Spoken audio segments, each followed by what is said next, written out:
талантливых учеников.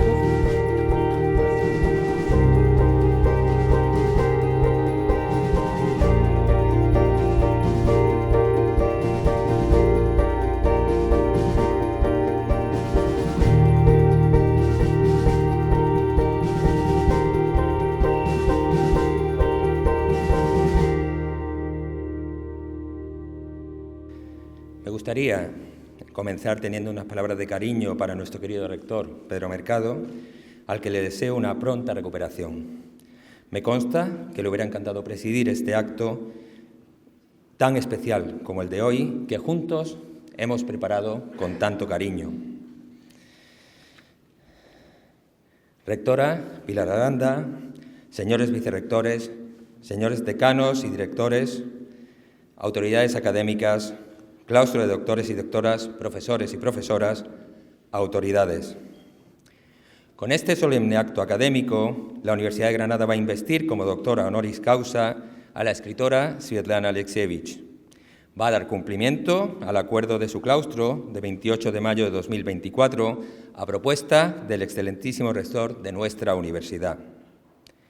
Siguiendo una antigua tradición académica y en representación de toda la comunidad universitaria, me cabe el gratísimo honor de pronunciar la laudatio de los méritos literarios y personales de Svetlana Alexievich.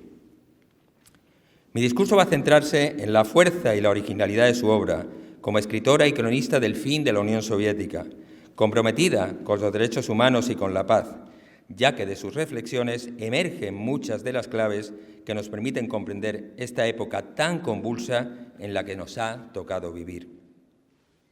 Cito a Alexievich: el ser humano no está diseñado para la muerte, sino para la vida, y vivir implica algo mucho más profundo que simplemente existir. Fin de la cita.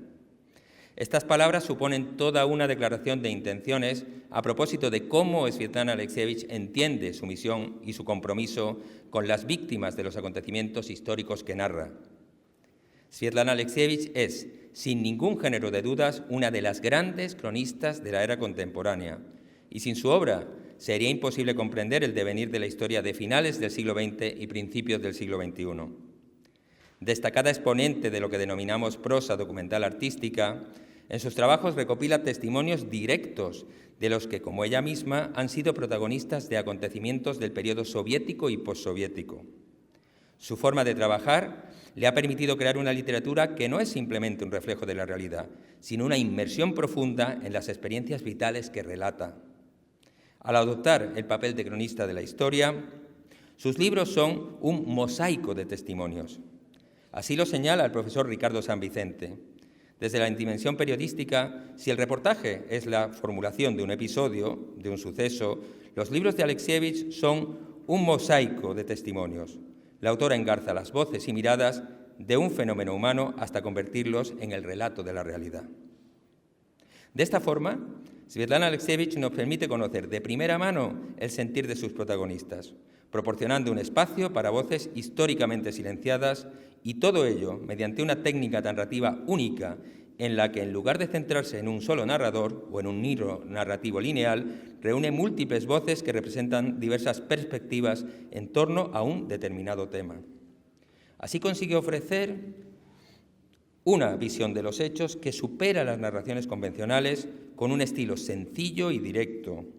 De este modo logra, de una forma absolutamente fidedigna, reflejar la realidad y captar el sentir colectivo de todos aquellos que compartieron ese periodo histórico.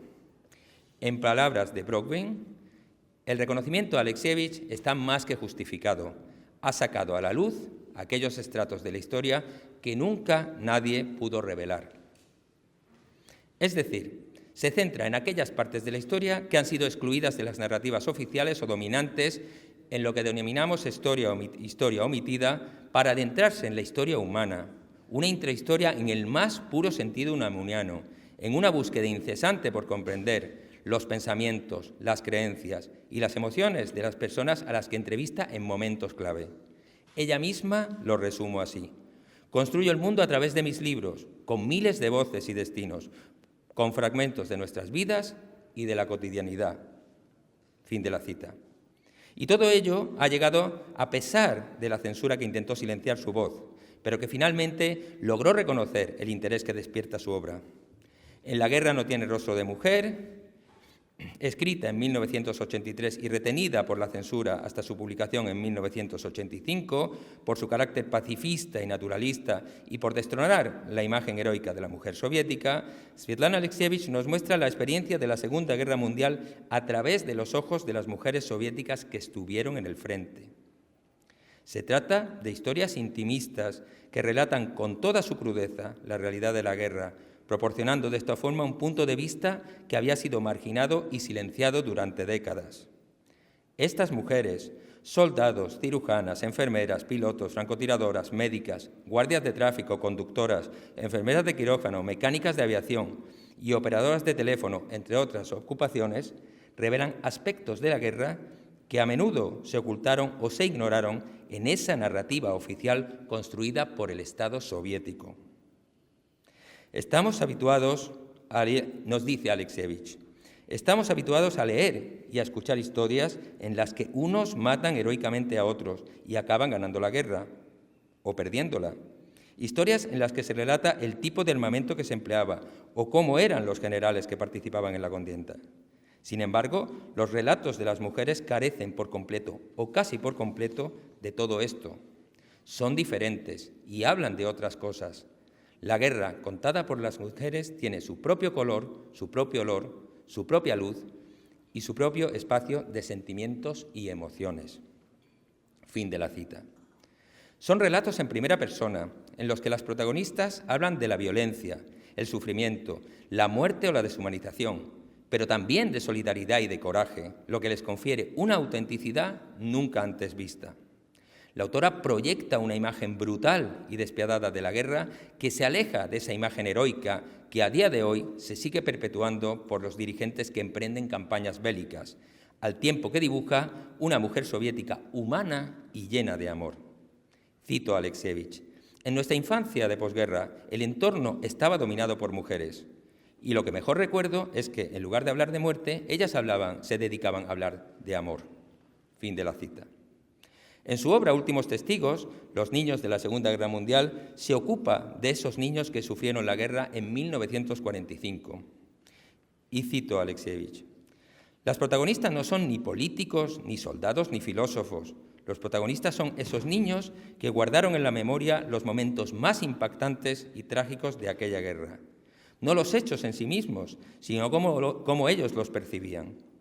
Me acuerdo de mi madre. Cuando se la estaban llevando para fusilarla, pedía: llévense a mi hija, tápenle los ojos a mi hija. Recuerda una de las protagonistas. Fin de la cita. Las cifras impresionan.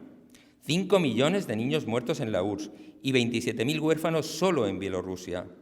Con esas voces no infantiles compone un relato único y emocionante que constituye una visión profundamente humana y emotiva de aquellos que durante su infancia sufrieron en primera persona una de las mayores tragedias de la historia.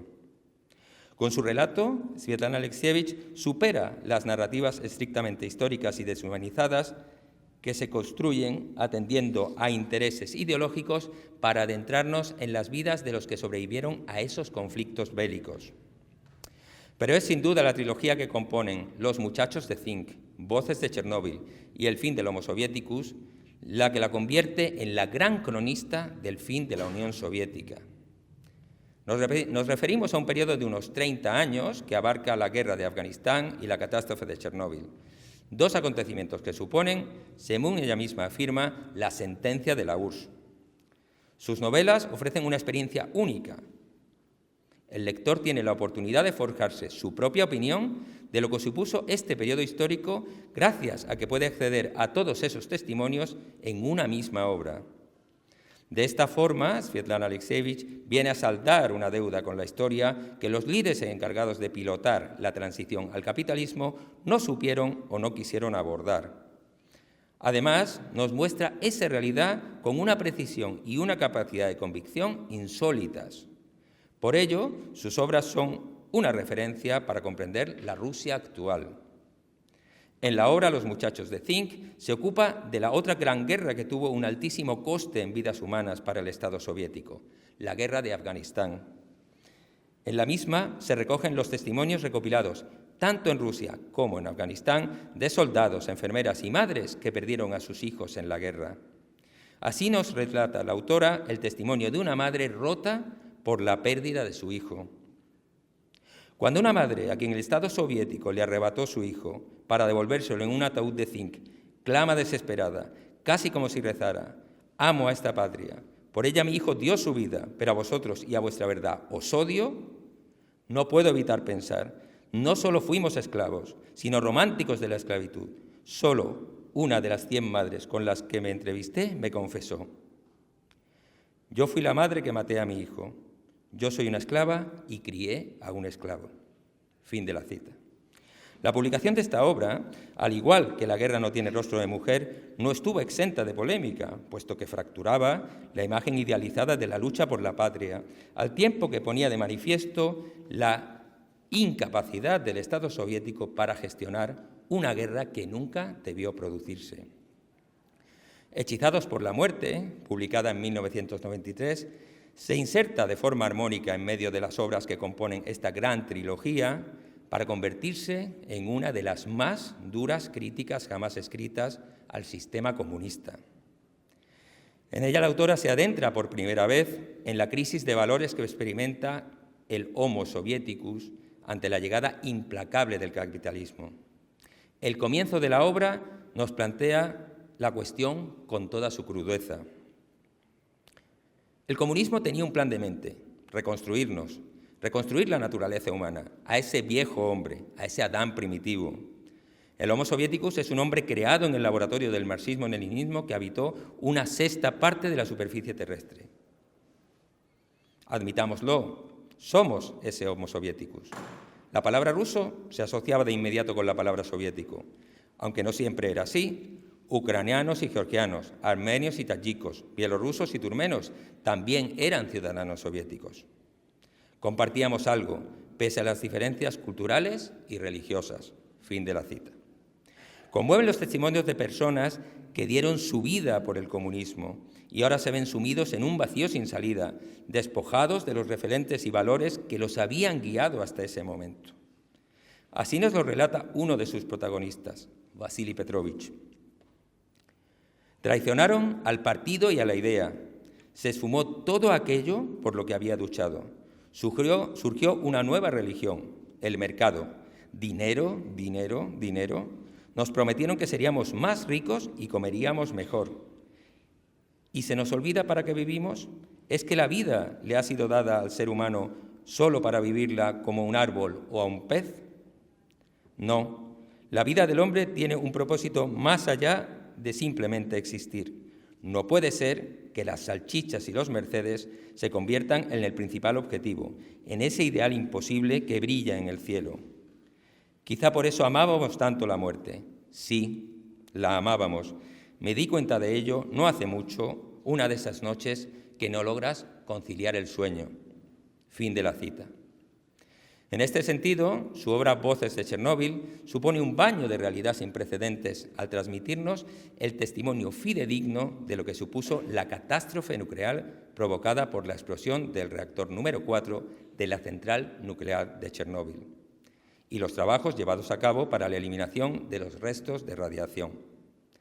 El relato traza un retrato descorazonador de cómo una sociedad, en este caso la población de la localidad ucraniana de Pripyat, se enfrenta a lo inconcebible. La historia, aterradora por realista, muestra cómo las vidas se fracturan en medio de una realidad distorsionada por los dirigentes de la Unión Soviética, que prefieren obviar el desastre a pesar del enorme coste en vidas humanas. Así se anunció al pueblo la catástrofe en los primeros instantes de la tragedia, y cito a Alexievich. Por la radio anunciaron: hay que evacuar la ciudad durante unos días. Lleven consigo ropa de abrigo y de deporte, porque van a vivir en el bosque, en tiendas de campaña. Muchos se alegraron de la noticia. Vamos de excursión, allí celebraremos el 1 de mayo, algo diferente. Y prepararon pinchitos y compraron vino. Cogieron también las guitarras y los radiocassettes, con lo que nos gustan las fiestas de mayo. Solo lloraban aquellas mujeres cuyos maridos se habían visto afectados por la radiación. Fin de la cita. Sin duda alguna, esta catástrofe supuso el principio del fin de la URSS, cuyo colapso explora de forma magistral en la obra El fin del Homo soviéticus. Aquí nos proporciona una mirada introspectiva de las vidas de aquellos que vivieron la transición del régimen soviético al estado de incertidumbre generado por la perestroika de Mikhail Gorbachov.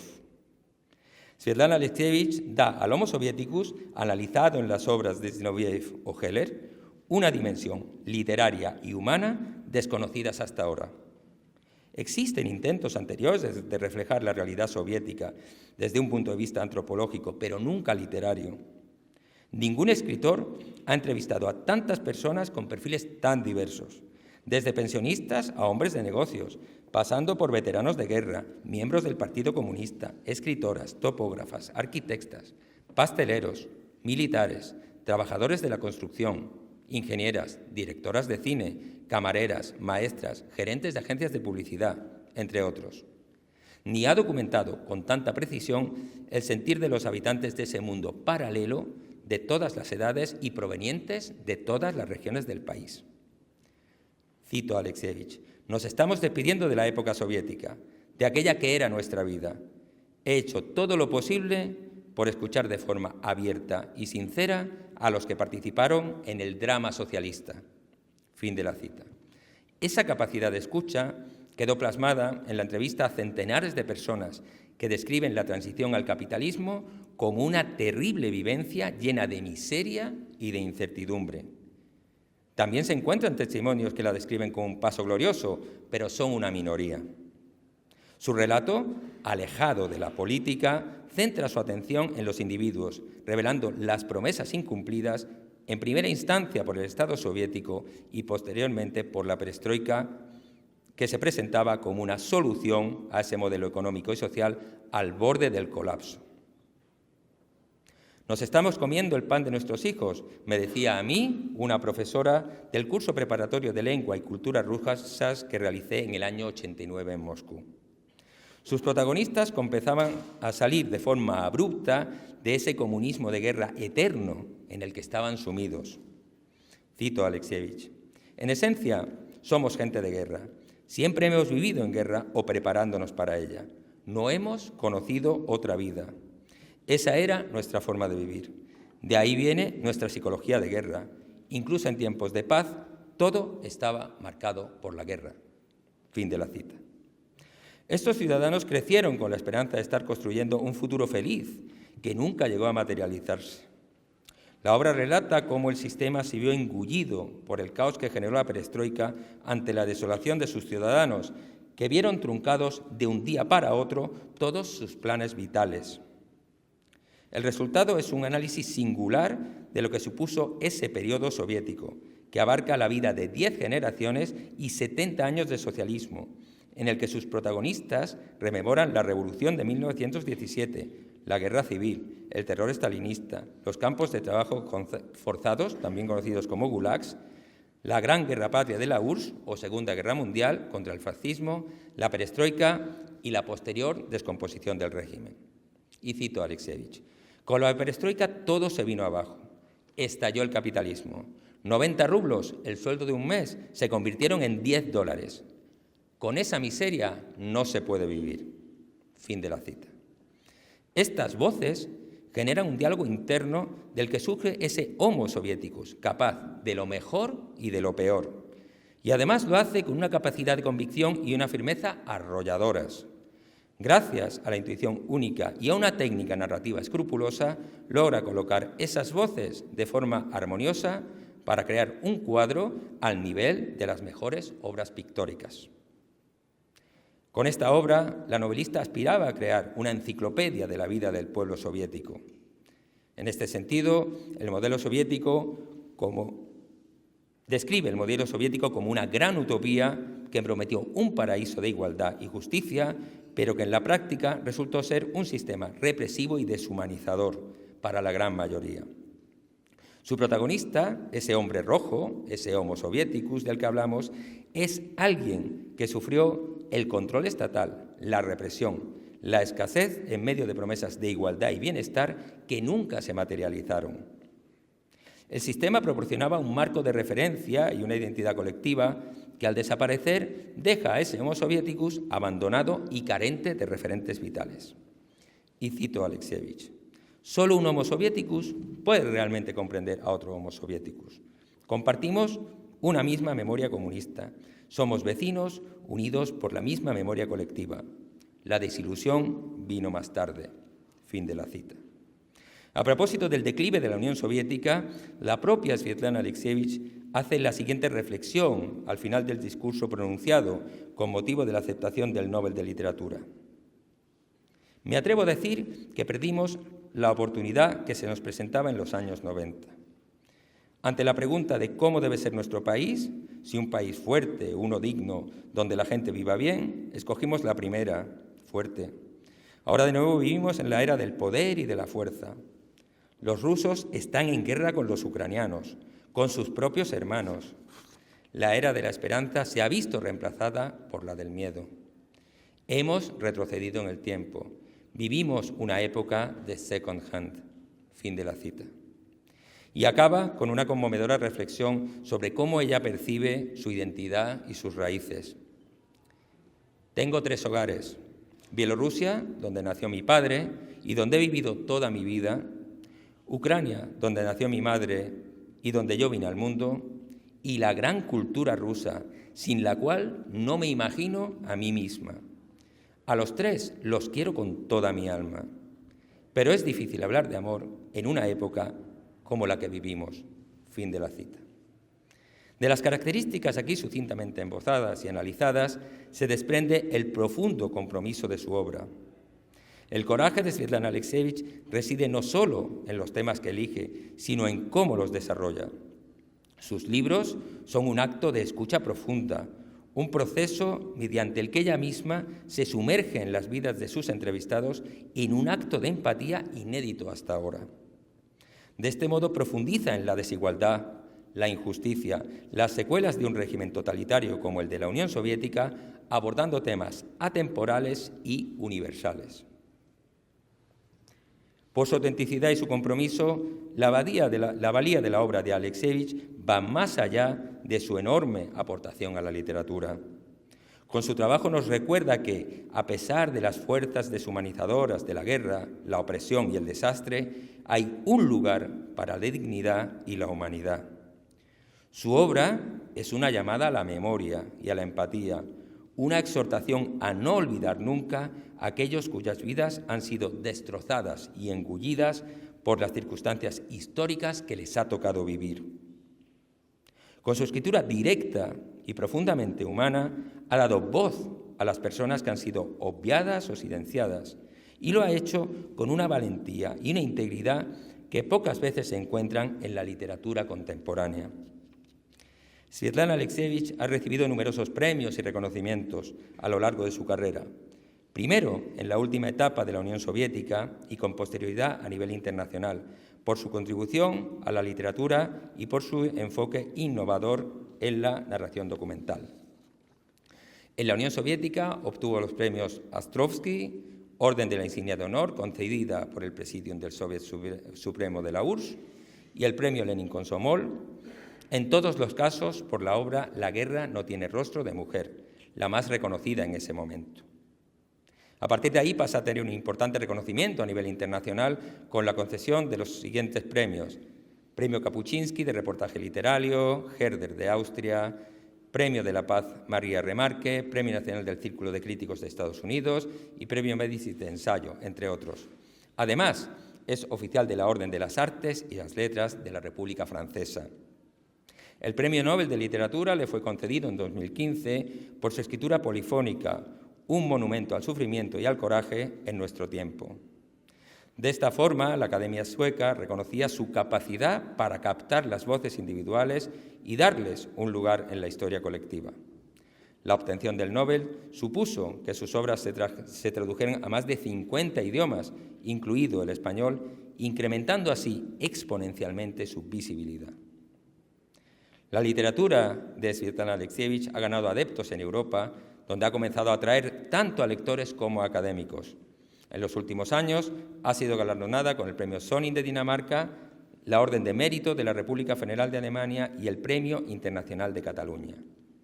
Asimismo, ha sido nombrada doctora honoris causa por diferentes universidades, como la Universidad Libre de Bruselas, la Vytautas Magnus, la Universidad de Estudios Extranjeros de Tokio y la Universidad Complutense de Madrid.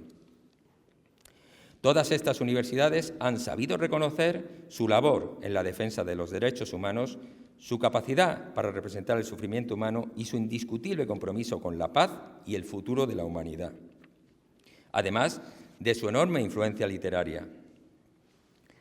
Por último, siguiendo en el ámbito académico, empiezan a realizarse tesis doctorales sobre Svetlana Alexievich, como la que hemos dirigido Giovanni Caprava y yo mismo, y que ha sido defendida por Ekaterina Rudeña, con el título El concepto de Homo Soviéticus en las obras de Svetlana Alexievich, análisis literario y traductológico. Estamos convencidos de que con el paso del tiempo el interés continuará aumentando y se irán analizando y diversificando los trabajos en torno a su figura y a su obra. En suma, Svetlana Alexievich ha creado una forma única de narrativa que desafía las categorías tradicionales de la literatura. Su obra constituye un valiosísimo legado que servirá de inspiración para las nuevas generaciones de escritores por su forma de explorar la realidad a través de la narrativa documental y testimonial. Y transmito las palabras que me ha hecho llegar esta misma mañana nuestro compañero y querido rector Pedro Mercado. Necesitamos voces como la de Svetlana Alexievich en nuestro tiempo. A lo largo de nuestros casi 500 años de existencia, la Universidad de Granada ha nombrado como doctores honoris causa a ilustres escritores como Ernesto Cardenal, Rafael Alberti, Manuel Zelaya, Francisco Ayala, José Saramago y Mario Vargas Llosa, quienes, de una u otra forma, han mostrado la importancia de luchar por valores de compromiso y humanidad, que son nuestra seña de identidad y a los que no podemos renunciar. Hoy nos enorgullecemos de contar con la presencia de Svetlana Alexievich, ejemplo y lección de cómo la literatura puede contribuir a reflexionar sobre los acontecimientos que preocupan y asolan la humanidad en las primeras décadas del siglo XXI.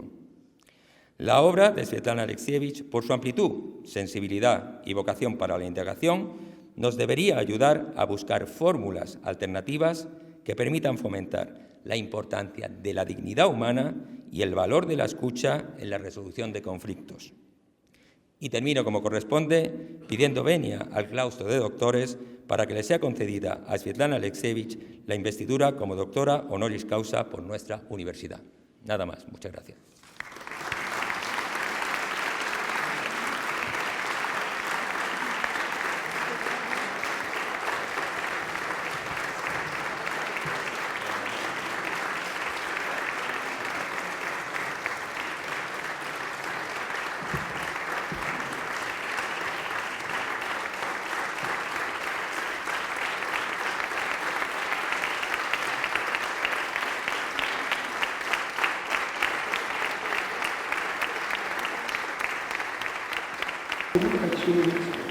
En primer lugar, quería desear salud al magnífico rector de la Universidad de Granada, a Pedro Mercado Pacheco, pues mis deseos de convalescencia. Ahora me estoy dirigiendo al ilustrísimo vicerrector de Ordenación Académica, al ilustrísimo doctor Enrique Quiroga Villa, distinguidos profesores, queridos estudiantes y egresados, damas y caballeros. Quiero dar las gracias a la universidad por este enorme honor. A continuación, compartiré con ustedes algunas reflexiones.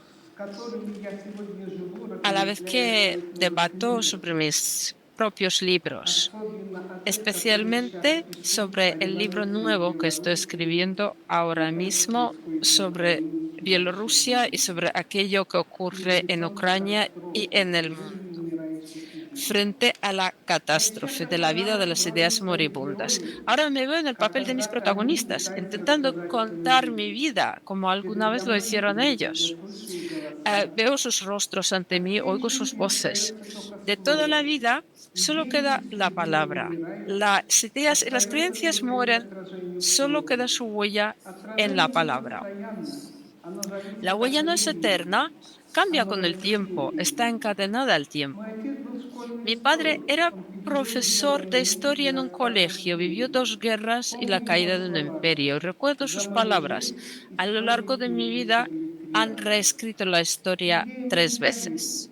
No se puede creer en las ideas. Son la materia más quebradiza. En la tierra perduran las tumbas de quienes murieron por una idea, pero la idea en sí ya no está. Esto lo podemos observar especialmente en nuestras vidas. Las ideas son quebradizas. ¿En quién confiar entonces? Yo confío en el testigo, en los testigos. El arte no consigue ver muchas cosas en las personas y se resiste a creer que la vida es la mejor novelista. Yo siempre dirijo mi oído hacia la calle, hacia los textos de la calle. Y es donde yo estoy buscando. Pasé mucho tiempo, media vida, escribiendo mi historia del Imperio Rojo y del Hombre Rojo. Iba de persona en persona, escuchando al hombre pequeño, hablando de sí mismo. Lo de pequeño obviamente no es verdad, ya que estas personas siempre hablaban de la muerte, de lo fácil que moría y de lo fácil que mataba. Un pequeño gran hombre. Detrás de él hay una enorme fosa común y un mar de sangre. Para nosotros la sangre es la medida de la grandeza. No es la vida, sino la sangre. Y el final de esta sangre es hacer que todos nos tengan miedo. Me he pasado media vida intentando averiguar por qué somos así. A todo el mundo le pregunto por esa respuesta. Mis labores de búsqueda comenzaron hace mucho tiempo. Incluso puedo con miedo reconocerme que fue en la infancia. Vivíamos en un pueblo pequeño. Soy hija de padre bielorruso y madre ucraniana. Hacía poco que había terminado la Segunda Guerra Mundial. En el pueblo solo vivían mujeres, ancianos y niños. Los hombres jóvenes no regresaron del frente, de las guerrillas. En algún lugar en los bosques quedan tumbas de los guerrilleros cubiertas de maleza. Por eso aún hoy no me gusta ir al bosque a por setas o sentarme en las lomas. Ahí hay huellas humanas por todas partes.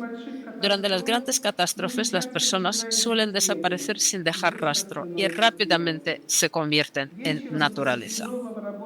Por la noche, tras una dura jornada laboral, las mujeres se reunían en los bancos cercanos a sus jatas, sus casas, y hablaban de la guerra, de cómo sus jóvenes maridos se habían ido al frente o a las guerrillas. Hablaban del amor. Aquel amor a menudo duraba una sola noche. Por la mañana ya tenían que partir hacia los bosques, a un destacamento de los guerrilleros. Los guerrilleros morían pronto. Yo escuchaba, lloraba con esas mujeres. Lo que contaban era más interesante que los libros de los que estaba repleta nuestra casa. Era más interesante y aterrador que los libros. Lo recuerdo, es como mi mente infantil le hechizaba ya a la muerte. Es un misterio que me inquieta hasta el día de hoy. Allí en los bancos del pueblo aprendí a confiar en la voz humana, a confiar en las historias contadas de viva voz, incluso de vivo corazón. Allí me di cuenta de que el sufrimiento es una forma especial de transmitir información, de que el dolor es un arte, especialmente de nuevo en nuestras vidas llenas de tristeza. Ningún libro consiguió emocionarme tanto como me sigo emocionando con la voz humana. Qué palabras tan inolvidables encontraban aquellas mujeres. Aquellas palabras y aquellas voces permanecen todavía en mi memoria. Cuando escribo mis libros, busco palabras así de estremecedoras, estremecedoras por la belleza y el horror de la vida. Voy a hablar un poco sobre cómo escribo, sobre la escritura en sí. Trabajo con la historia omitida, la historia pequeña, la historia del alma humana y no con la del acontecimiento. La gran historia menosprecia a la pequeña, ni siquiera la advierte. Para cada libro, encuesto a entre 300 y 500 personas. Solo una pequeña parte de lo que escucho pasa a formar parte del libro. Para contar historias también se necesita talento, algo que no todo el mundo posee, si bien cada uno de nosotros esconde una parte del misterio de nuestras vidas. Algunos esta verdad les da para media página, a otros para 10. Cualquier conversación comienza con que tengo que abrirme paso por una espesura de banalidades hasta poder llegar al alma de la persona, sin que esté abarrotada de propaganda, de televisión. Existen personas televisor que no escuchan su alma es el Estado. A veces te pasas todo el día en una casa para conseguir una única frase. Al frente, siendo tan pequeña que durante la guerra crecí un poco. En esta frase está todo, la persona y el tiempo. Recuerdo que cuando estaba escribiendo el libro La guerra no tiene rostro de mujer sobre las mujeres en la guerra, fue a Moscú a ver a una antigua tanquista. Antes de contarme una historia impactante, pasó mucho tiempo preguntándome, ¿pediste permiso para esta conversación con el Consejo de Veteranos? ¿Comentaste el tema? ¿Para qué necesito a los generales? Quiero escucharle a usted. Es su vida, bromea. Se quedó confusa. Ah, la gente había recorrido media Europa y había derrotado al fascismo y luego volvía a casa y dócilmente se metía en el establo. ¿Por qué nuestro sufrimiento no se convierte en libertad? Es otra pregunta más. Era joven, ellas eran ya mayores. Creo que esa diferencia de edad facilitó la calidez y la confianza por su parte. Es que me hablaban como si fuera su hijo. Pero hubo un detalle insoportable al final del encuentro. Cada una de ellas me pedía como un conjuro. Te lo hemos contado todo con toda el alma. Para ti, para que tu niña puedas comprender lo duro que fue para nosotros. Teníamos 17, 20 años y había sangre y muertos en fosas. Durante la retirada a los caídos, los arrojaban en las fosas tal cual, los cubrían con ramas y los tapaban con tierra. Pero tú no escribes sobre eso. Escribes sobre la gran hazaña del pueblo soviético. A ti te han formado en la universidad para eso. Cuando salió el libro, era la época de la perestroika, de los grandes cambios. La sociedad aceptaba la verdad con entusiasmo. Pero mis heroínas, en un principio, estaban descontentas. Les parecía que no había suficiente heroísmo en el libro. Recuerdo que una de ellas me escribió en una carta, para mi hijo, yo era una heroína, ¿y ahora quién soy? Has dejado de lado toda la grandeza. El sufrimiento resultó estar por encima del ser humano. Ni la sociedad ni las propias personas cayeron en eso. Todo, como es habitual en un sistema totalitario, la vida humana fue absorbida por el Estado. A la persona le dejaron un solo derecho, el derecho a morir por ese Estado. He conocido a pocos valientes que hayan escapado de su tiempo, solo unos pocos. El documento del alma está vivo y todo evoluciona con el tiempo. Son precisamente esas historias vivas a las que yo me dedico, misteriosas, a menudo esquivas. En mi libro El fin del Homo soviéticos, el protagonista confiesa que en todos los interrogatorios por cuyas manos ha pasado, por en el Gulag, la persona más cruel fue una mujer joven. Cuando lo torturaban en presencia de ella, se volvía incluso hermosa, experimentando una evidente excitación sexual. A veces yo sentía que esa verdad era una carga que me superaba.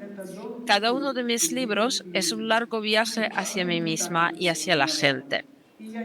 No, no nos resulta tan sencillo aprender el mundo y hablar de todo. No soy una supermujer. Entro en una casa, empezamos a hablar absolutamente de todo, sin preguntas preparadas de antemano. El flujo espontáneo de la conversación da libertad. Estás más preparado para lo inesperado, listo para cualquier giro en el pensamiento ajeno. La conversación puede tomar una dirección totalmente inesperada. Si preguntas con rigidez, la persona no termina de abrirse. A veces me pregunto si estas personas serían igual de francas ahora que el país vuelve a cerrarse al mundo y el gran mundo pasa de largo. No me limito a anotar, recabo información, rastreo el espíritu humano allá donde el sufrimiento convierte a un hombre pequeño en un gran hombre. Este pequeño gran hombre es mi personaje, es mi héroe. testigo de grandes acontecimientos.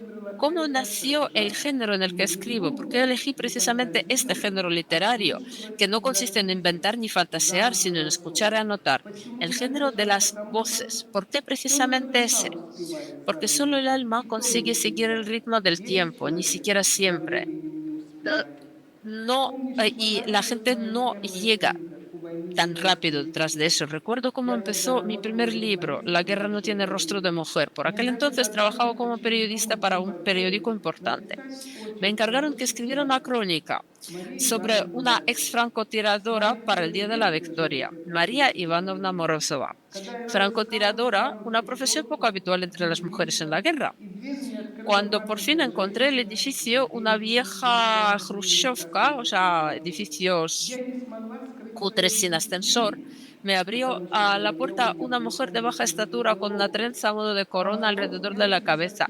No pude ocultar mi sorpresa porque mi mente tenía una imagen muy diferente. Bueno, mido 1,57 m, me dijo María Ivanovna entre carcajadas.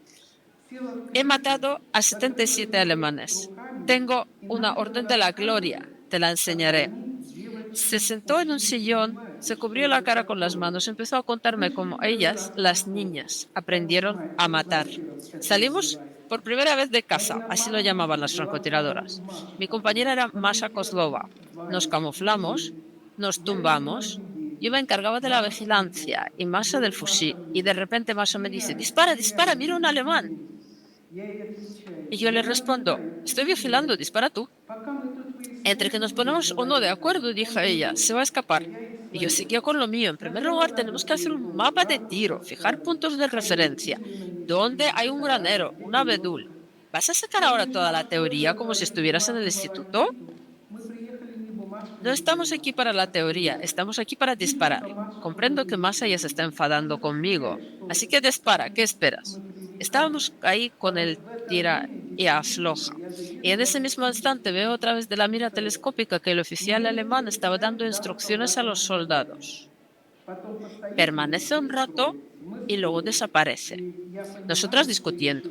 Comprendo que un poco más y lo perderíamos de vista. Lo íbamos a dejar escapar.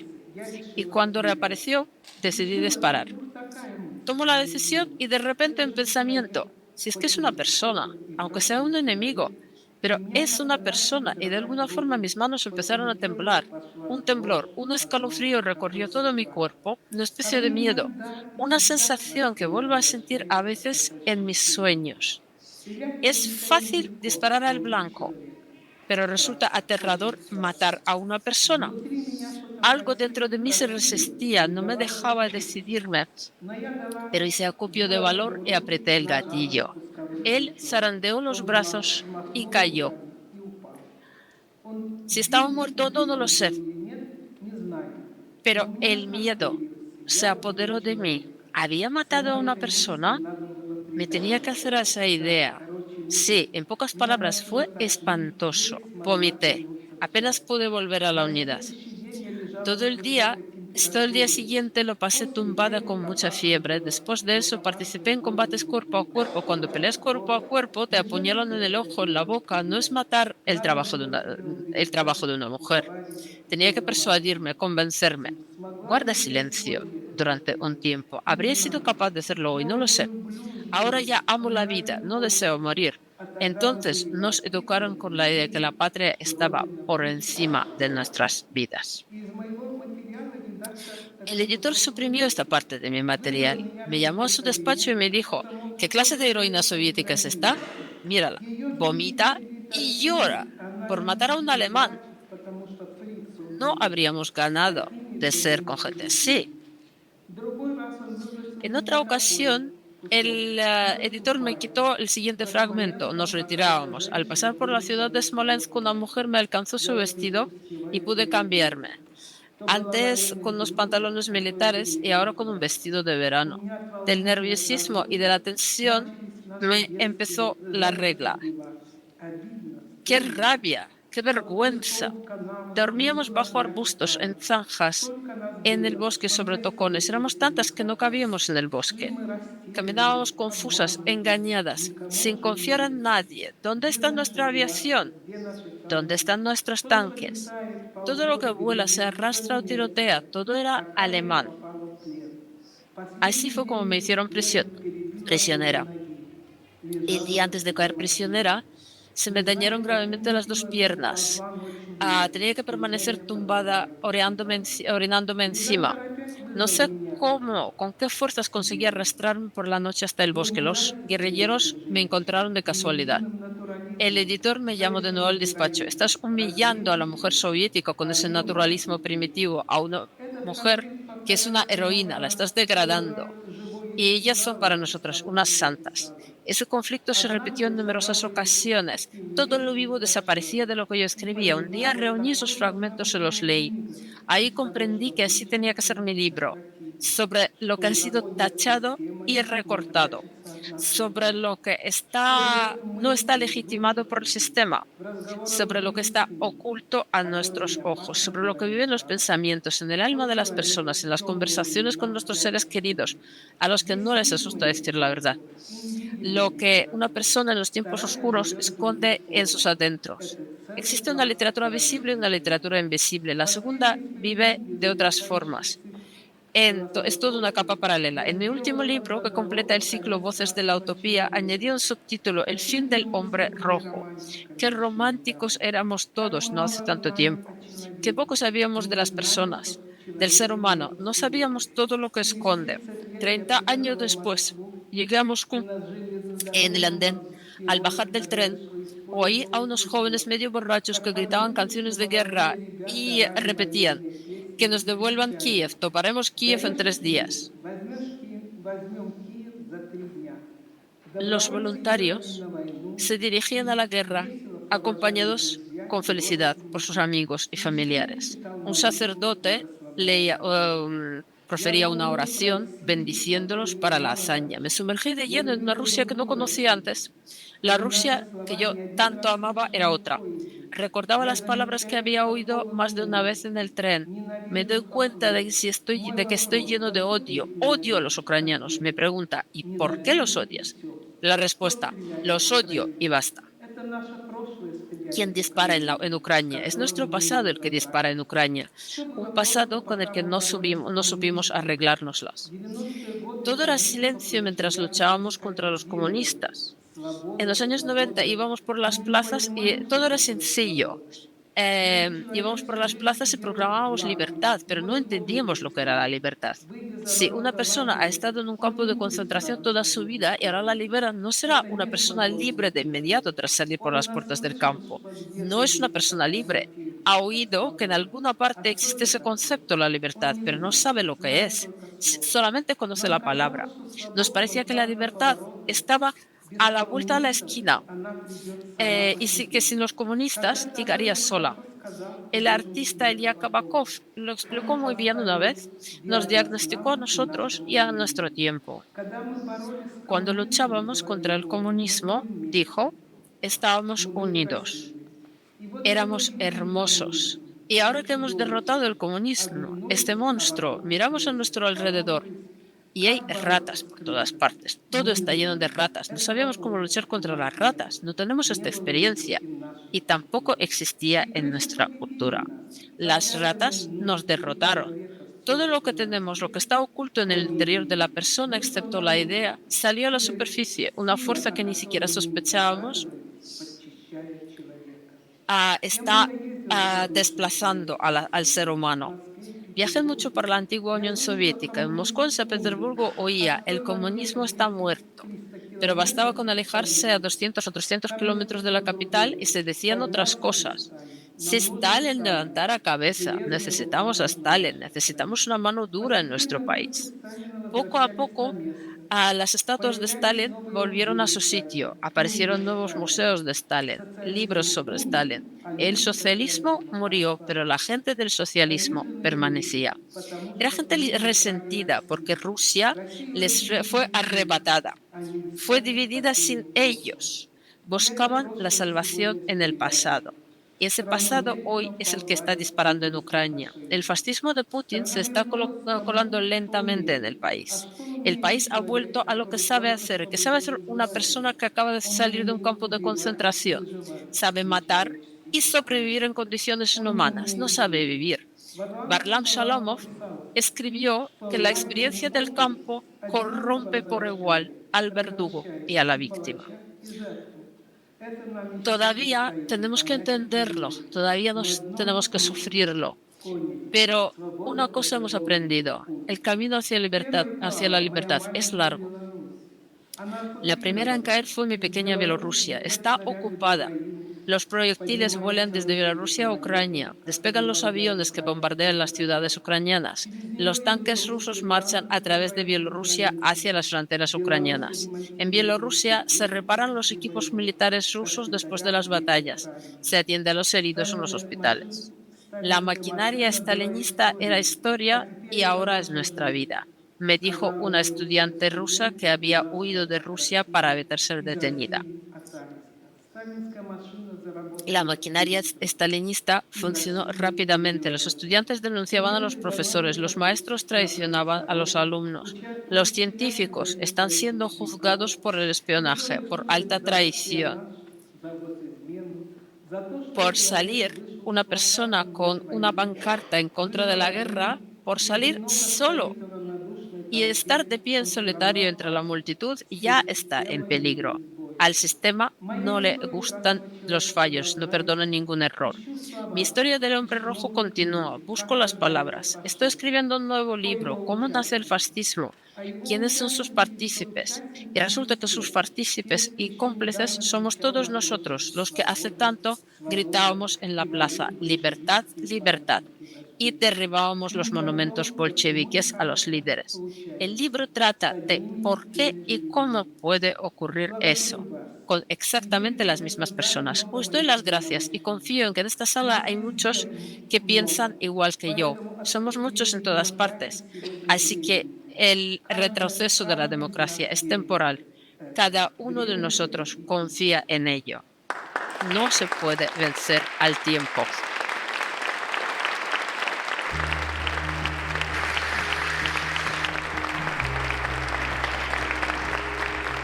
Я, Светлана Алексеевич, клянусь и торжественно обещаю, что буду хранить и защищать на протяжении всей моей жизни должную честь и репутацию этого уважаемого университета.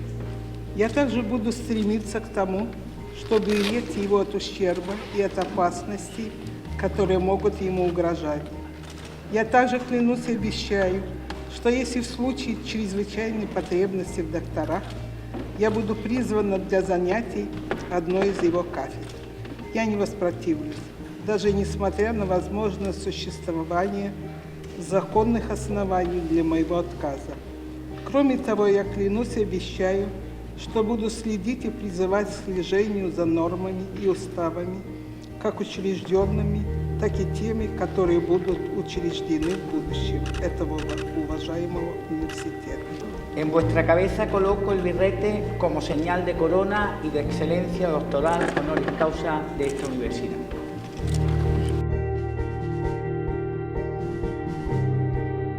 En vuestro dedo coloco este anillo como muestra de unión perpetua y amistad con la ciencia y con esta universidad. Os entrego este libro para que comprendáis que debéis investigar, leer y dar provecho.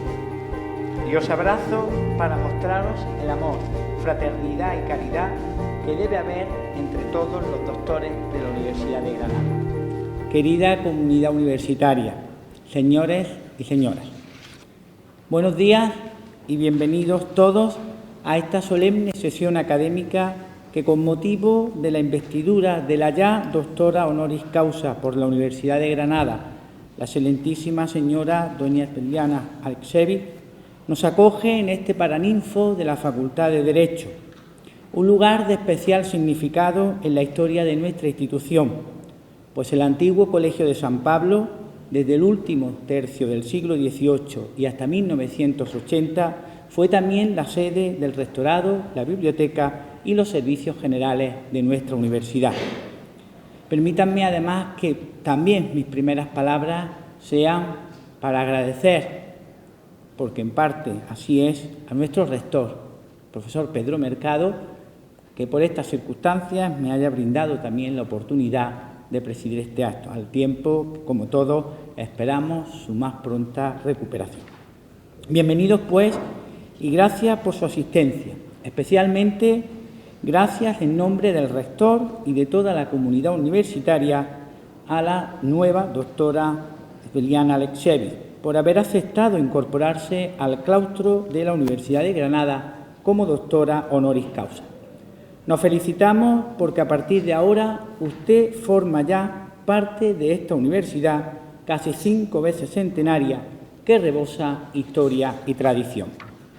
Precisamente el ceremonial que hemos tenido ocasión de rememorar hace unos minutos está inspirado en las constituciones de la Universidad de Granada que fueron aprobadas el 6 de mayo de 1542 por el claustro con las 5 facultades originarias donde se impartían los grados existentes de bachiller, licenciado y doctor. Un acto solemne, lleno de simbolismo, a través del cual le hemos abierto las puertas de nuestra universidad y la hemos integrado como un miembro destacado en ella. Para expresar ese vínculo con la institución universitaria, pues los ritos fijados en este ceremonial sirven para marcar en el imaginario colectivo situaciones especiales, ha recibido el anillo que le une a esta universidad y a su claustro, que hoy se engrandece con su incorporación.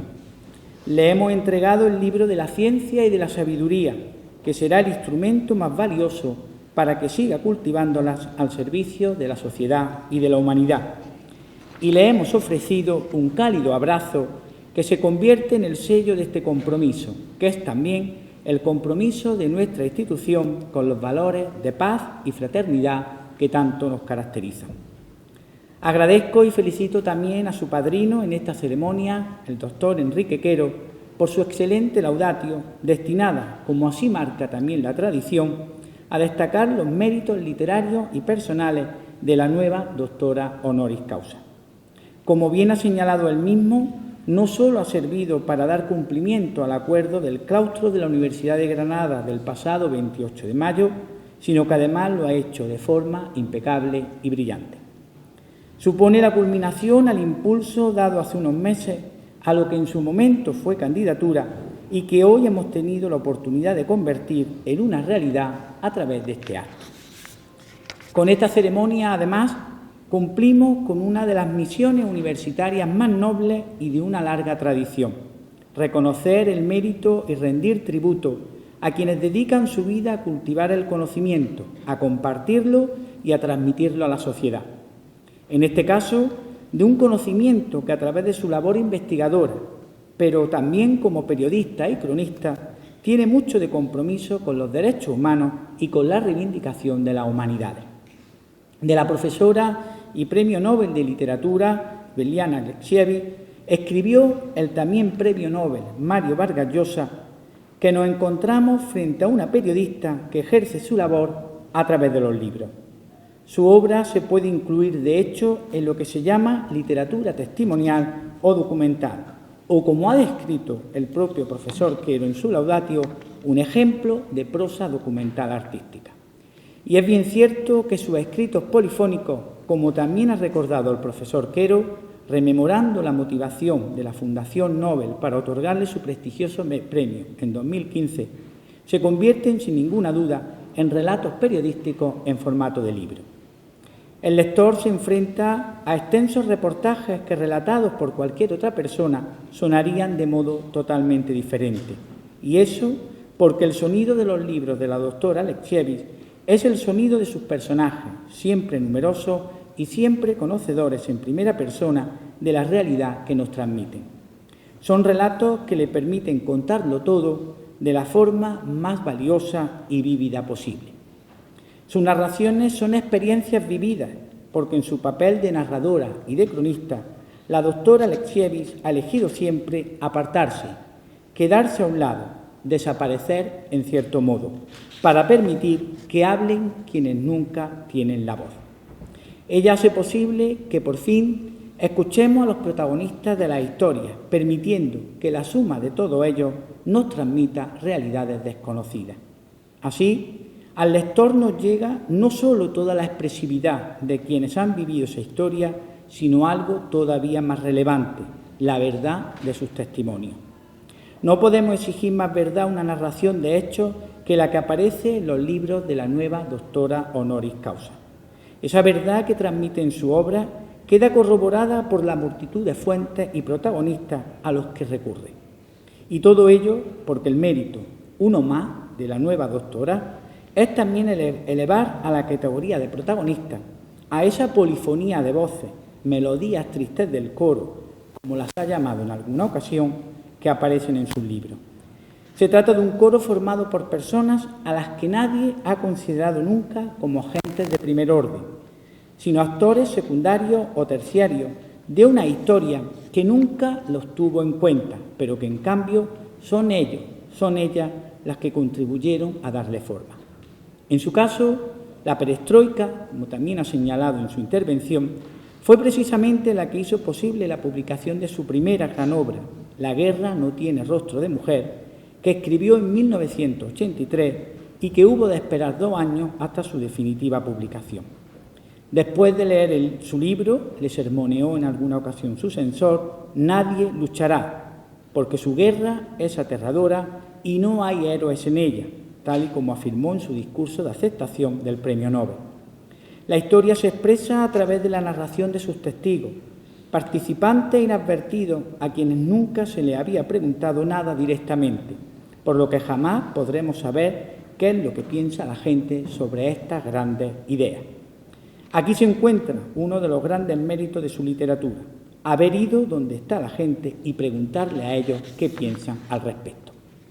Por todo ello, la obra de la doctora Alexievich es, finalmente, la memoria oral de los protagonistas de la vida, en su caso, sobre todo de la guerra con la que de un modo u otro la doctora ha convivido toda su vida y que paradójicamente, y como también dijo en su discurso de recepción del Premio Nobel, le ha permitido saber que es también el amor desde la infancia.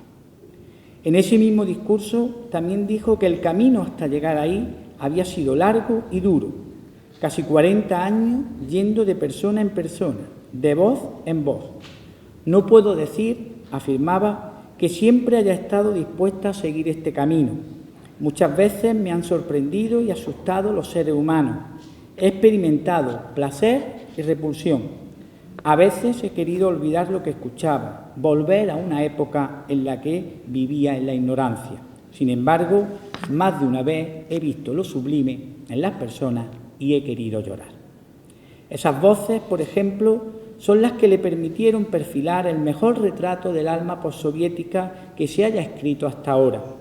La trilogía que componen Los muchachos de Zinc, Voces de Chernóbil y, sobre todo, El fin del Homo Soviéticus, que la convierten en la gran cronista del final de una época, supone una mirada introspectiva, como hemos oído en la Laudatio, de las vidas de quienes asistieron a la transición del régimen soviético a ese estado de incertidumbre que generó la perestroika. En esa obra, Alexievich nos introduce de lleno en la realidad de aquellos años a través de varios centenares de personas que, con perfiles totalmente distintos, le permitieron trazar el retrato más completo jamás escrito sobre una época y un país.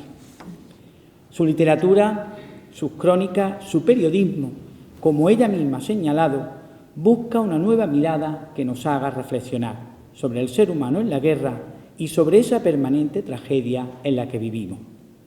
¿Por qué escribe usted siempre sobre tragedias?, le preguntaron en una ocasión. Porque así es como vivimos, contestó ella. Efectivamente, la historia y hasta nuestro más absoluto presente parecen empeñarse en ello, confirmando una por una todas sus palabras. Sin embargo, al mismo tiempo, es también emocionante comprobar que quien conoce también la guerra insista en seguir hablando de amor.